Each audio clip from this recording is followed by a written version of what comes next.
Tara, let's go. Let's go.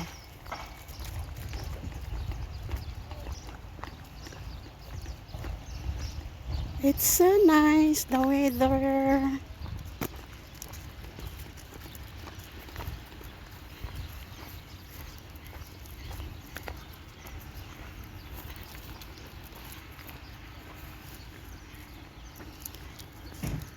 Naamoy niya yung mga bulaklak. Dito guys, yung mga bulaklak nagkalat. Ayan. Kusa yan na tumutubo. Ang gaganda. Sa atin, binibili yung mga bulaklak. Dito, nako. Wala. Wala cookie.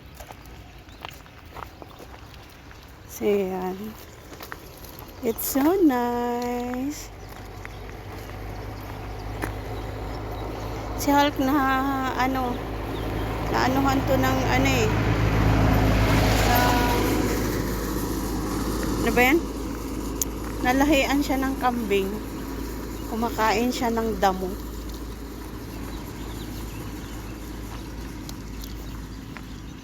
Kaya minsan nagagalit ako kasi hindi siya nakain ng ng food niya.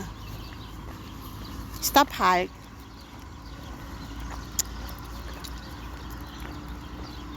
Ayan. So, yan. Ang bunga niyan, kinakain pala, guys. Ayan, oh. Ang daming bunga nito. Kinakain. Sa atin, hindi kinakain. Pero, ang bunga nito is mag-ingat dahil makati. Let's go. Kailangan pag nagbalat ka, naka-gloves ka. Hala, bang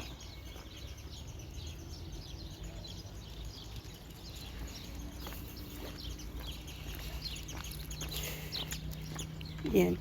Sa atin, akala natin halaman lang siya or bulaklak. Pero dito, pag nabunga yan,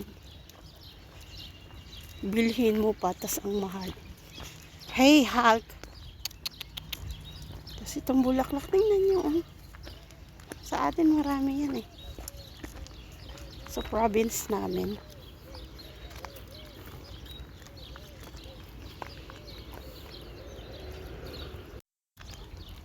Ang sarap maglakad pag medyo mainit. Pero yung hangin is malamig. So ngayon, pag March talaga, minsan bumabalik yung lamig. After mga April, parang diretso-diretso na yung summer. So ngayon, nung last week kasi mainit na. Tapos ngayon medyo bumabalik yung weather. Mainit, maaraw, pero lumalamig. Ganun. Parang pag-ibig lang yan. Minsan mainit, minsan malamig.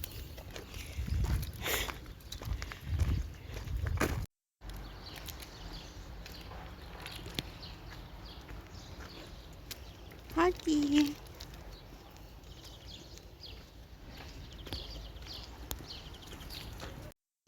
Ay nako, ano naman kaya ang naamoy nito? Let's go. Ala. Let's go. Andahan na kami naglakad kasi nga hihingalin si Hulk at syempre hihingalin din ako. Ay. Kasi ang layo ng nilalakad namin guys. 30 minutes. Morning and evening. So we have routine already. So as you can see, ang gaganda ng mga ibon. Stop, Hulk. Oh, pahinga muna kami. Stop. Sit. Sit, buddy. Sit. Bravo. We wait. You're tired. Hey, buddy.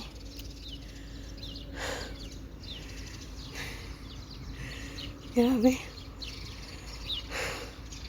Ang layo ng nilakad namin guys. So medyo nakakahingal kasi bukod